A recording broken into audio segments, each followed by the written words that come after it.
안녕하십니까. 전종희 목사입니다. 11월 14일 금요일 매일 성경 묵상입니다. 에스라 9장 9절로 15절입니다. 우리가 비록 노예가 되었사오나 우리 하나님이 우리를 그 종살이하는 중에 버려두지 아니하시고 바사 왕들 앞에서 우리가 불쌍히 여김을 입고 소생하여 우리 하나님의 성전을 세우게 하시며 그 무너진 것을 수리하게 하시며 유다와 예루살렘에서 우리에게 울타리를 주셨나이다. 우리 하나님이여 이렇게 하신 후에도 우리가 주의 계명을 저버려 싸우니 이제 무슨 말씀을 하오리까? 전에 주께서 주의 종 선지자들에게 명령하여 이르시되 너희가 가서 얻으려 하는 땅은 더러운 땅이니 이는 이방 백성들이 더럽고 가증한 일을 행하여 이 끝에서 저 끝까지 그 더러움으로 채웠습니다.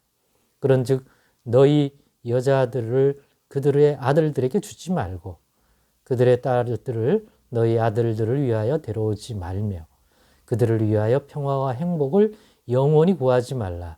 그리하면 너희가 왕성하여 그 땅의 아름다운 것을 먹으며 그 땅을 자손에게 물려주어 영원한 유산으로 물려주게 되리라 하셨나이다. 우리의 악한 행실과 큰 죄로 말미암아 이 모든 일을 당하였사오나 우리 하나님이 우리 죄악보다 형벌을 가볍게 하시고 이만큼 백성을 남겨주셨사오니 우리가 어찌 다시 주의 계명을 거역하고 이 가증한 백성들과 통혼하오리까? 그리하면 주께서 어찌 우리를 멸하시고 남아 피할 자가 없도록 진노하시지 아니하시리까?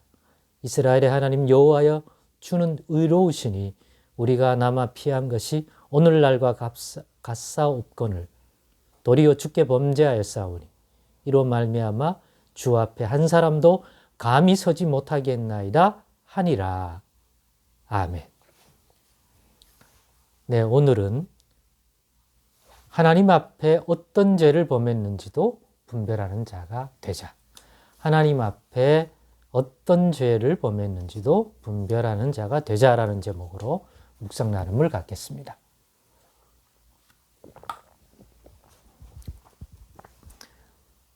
우리는 막연히 우리가 하나님 앞에 잘못했다, 우리가 죄를 범했다 이렇게 느낄 때가 있습니다. 그러니까 용서해달라고 회개합니다. 그런데 그 용서와 그 회개, 죄를 지은 자로서 하나님께 범죄한 자로서 하나님 앞에 나아가는 모습의 어떤 수준, 그 정도가 막연히 알면 막연히 용서해달라고 그러고 또 그 막연한 감각으로 하나님이 이 죄에 대하여 어떤 시선을 보냄이 합당할까에 대해도 막연한 것입니다. 그러면 그 죄의 인식이 막연하고 하나님이 우리가 범한 죄에 대해서 이렇게 보시겠구나 하는 그 분별도 막연하기 때문에 궁극적으로 하나님 앞에 이 죄를 다시 범하지 않겠다고 하는 그러한 반성으로서의 회개 역시 막연해지는 것이죠. 막연한 회개를 했기 때문에 그 회개하는 하나의 행위를 하고 나서 입술로의 회개가 끝나고 나서 그 다음은 명확하게 그 회개에 합당한 삶이 그려지지가 않는 것입니다. 막연하니까. 나쁜 거 갖고 하나님 기뻐하지 않은 것 같긴 한데 구체적으로 이게 하나님 앞에 어떻게 비춰 보이는 것인지에 대해서 분별이 안 되기 때문에 그 수준만큼 반응할 수밖에 없다는 것입니다. 그러나 오늘 에스라는 본문을 통하여 막연히 우리가 죄를 범했네, 율법을 어겼네 수준에서 멈춰 있지 않습니다.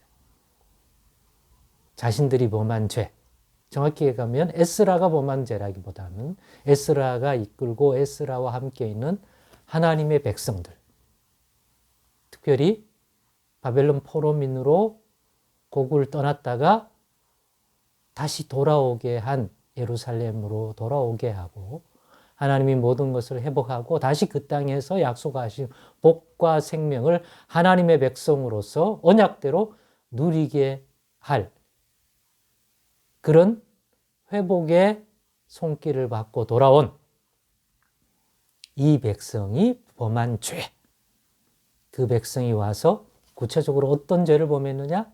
오늘 본문에서 소개하는 그러한 죄를 범함으로써 이것이 하나님 앞에 어떻게 보일 죄인지까지도 분별하고 묵상하는 것을, 분별하는 것을 발견합니다.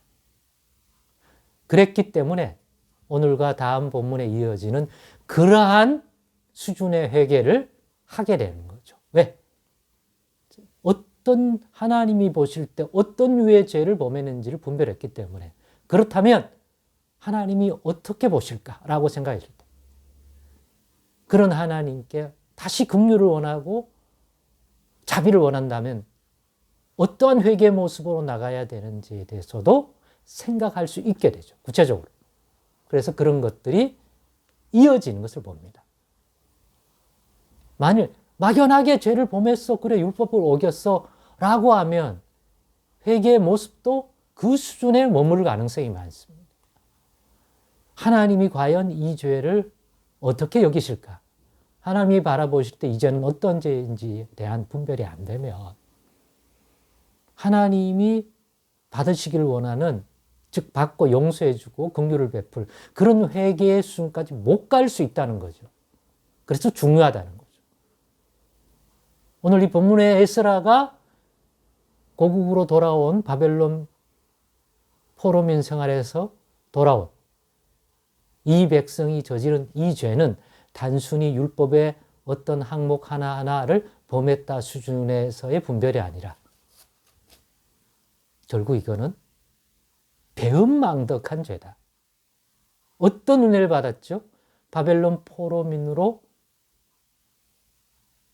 조상 때부터 지은 죄에 대한 보응된 합당한 형벌을 받는 자들이 되었는데 그 중에도 또 긍휼함을 입어 하나님이 그런 형벌 가운데도 살아남게 하시고 더 나아가 종이 되었으나 거기 두지 않고 다시 자유자로 회복시켜 다시 원래의 고국 땅으로 돌아오고 그 예루살렘과 유다에 돌아와 이전에 언약하신 그 복과 생명을 그 땅에 누리도록 하는 백성의 신분을, 자리를 다시 가지도록 은혜를 베풀고 긍휼을 베풀어 주어서 여기 있는데 그런 은혜를 받은 자인데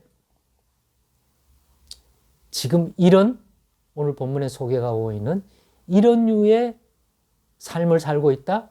이게 무슨 죄겠느냐? 하나님이 보시면 어떻게 생각하겠느냐? 과연 죄를 범한 너희들이나 같은 백성된 에스라 자신이 또 그것을 가르쳐야 하고 인도했어야 할 지도자로서의 자신을 생각할 때 우리 중 누가 감히 하나님 앞에 나갈 수 있겠냐? 고개를 쳐들고 은혜 달라, 복을 달라, 형통하게 해달라고 감히 말할 수 있겠느냐? 차마 그럴 수 없다. 그 큰 낙담을 우리는 앞에서 보았습니다. 즉 에스라는 이것이 하나님 앞에 어떤 죄인지 짧게 표현했습니다. 배은망덕. 어떤 은혜를 배신한 거냐 표현을 했습니다. 과연 우리가 어떻게 해야 이런 죄에서 긍휼하심을 입고 다시 또 사함을 얻고 그럴 수 있겠는가? 아무리 생각해도 답이 없다. 그래서 고민 그 죄에 대한 것들을 돌아볼 때 그 죄를 바라보실 우리 하나님을 생각할 때 결국 그러한 큰 묵상과 회개의 애통의 마음속에서 다음 그러니까 이런 회개함으로 나가자고 하는 분별된 회개가 시작될 수 있었던 것입니다. 그러니 우리도 에스라의 이런 모습에서 본을 받으십시다. 막연히 죄를 범했다가 아니야. 막연히 주를 성수 못했다. 막연히 말씀을 못 지켰다.